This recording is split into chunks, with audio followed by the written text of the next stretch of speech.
Hello guys, तर आज होता आमचा नाईट आऊटचा प्लॅन. तर आज मी सकाळी लवकर उठली कारण की आज माझ्या मैत्रिणी घरी येणार होत्या. पटापट फ्रेश झाले आणि देन गेली मच्छी आणायला. बघा मच्छी किती फ्रेश आहे. देन खाऊ वगैरे त्यांच्यासाठी थोडंसं. देन येता येता बघितलं की चला स्टार फ्रूट्स आलेत का, तर फक्त एकच रेडी झाला होता. देन हा छोटासा खेकडा भेटला मला. बघा किती क्यूट आहे. देन घरी गेली तर बघते तर काय माझ्या मैत्रिणी ऑलरेडी येऊन बसलेल्या होत्या. अँड देन एक साईडला मम्मीने जेवणाची तयारी सुरुवात केलेली. आम्ही नाश्ता करून लगेच अभ्यासाला बसलो आणि मग 2 तास अभ्यास केला. आणि जेवणात तर खूप काय प्रकार होते. लॉलीपॉप, बिर्याणी, मच्छी फ्राय आणि सगळे मग आम्ही तिघी एकसाथ मस्तपैकी बसून जेवलो आणि परत अभ्यासाला बसलो. 7पर्यंत आम्ही अभ्यास केला.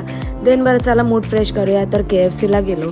खूप सारे गप्पा मारल्या, ऑर्डर आली, मग खाल्ला पिल्ला आणि मग आम्ही राऊंड मारायला गेलो. देन घरी जाता आता बाई आईस्क्रीम तर इम्पॉर्टंट थिंग आहे. देन आईस्क्रीम खाल्ली आणि वापस आम्ही 11:30 ते 2 अभ्यास केला. देन आम्ही खूप सारा गॉसिप्स केला रात्रभर, म्हणजे सकाळी 5 वाजेपर्यंत. तर असा होता आमचा आजचा दिवस.